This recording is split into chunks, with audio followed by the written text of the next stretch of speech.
Hey there, Hi, how are you doing? great, and you? Fine. Have a seat, please. Sure. So, how's your dad doing? Still suffering from his back pain. Does he feel persistent pain for more than 3 months? Yes, it's very troubling. Oh, this is definitely chronic back pain. I've recently read a paper about it. Tell me more, please, about what you have read.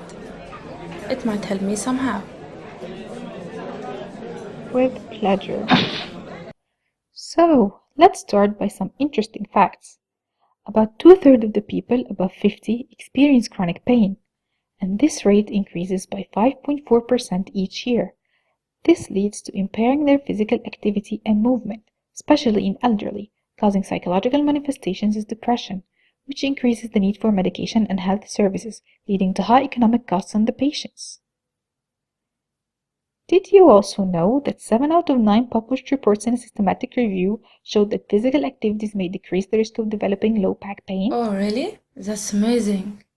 But those results were not enough proof, so the paper I read looked into improving that and studying other factors' effects. So the methods they used were: it was a longitudinal cohort study with adults aged 50 and above questioned on pain intensity and site. Two types of physical activities were tested on participants: one, sports and moderate activities, and two, vigorous activities.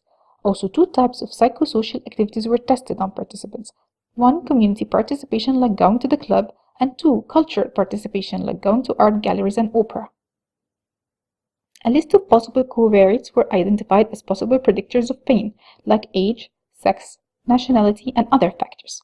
Repeated sensitivity analyses were done to assure the chronicity of the pain and whether it's generalized or localized. Now, moving on to the results.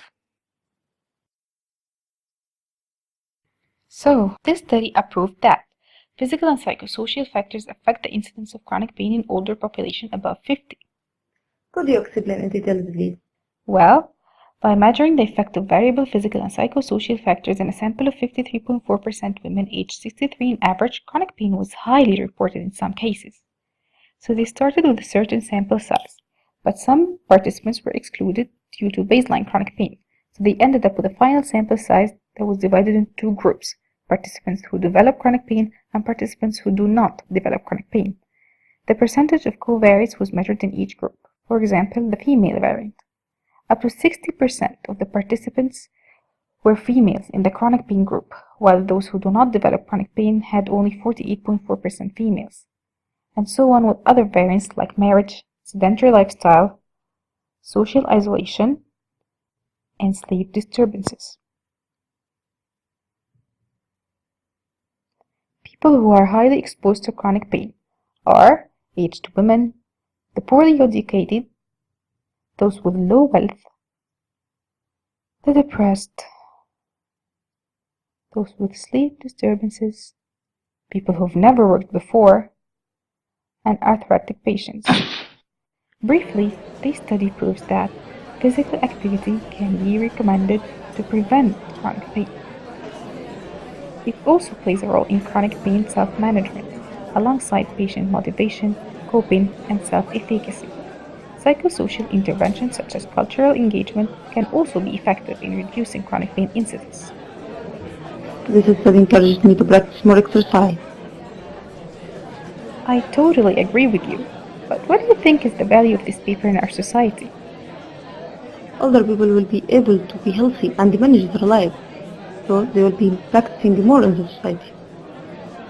And thus reducing the risk of social isolation, as older people will be active and more confident. So the risk of people with intellectual and physical disabilities will also be reduced. And all the medical costs will be decreased. All of this will contribute to achieve the United Nations principles for older people: productivity, independency, and protection.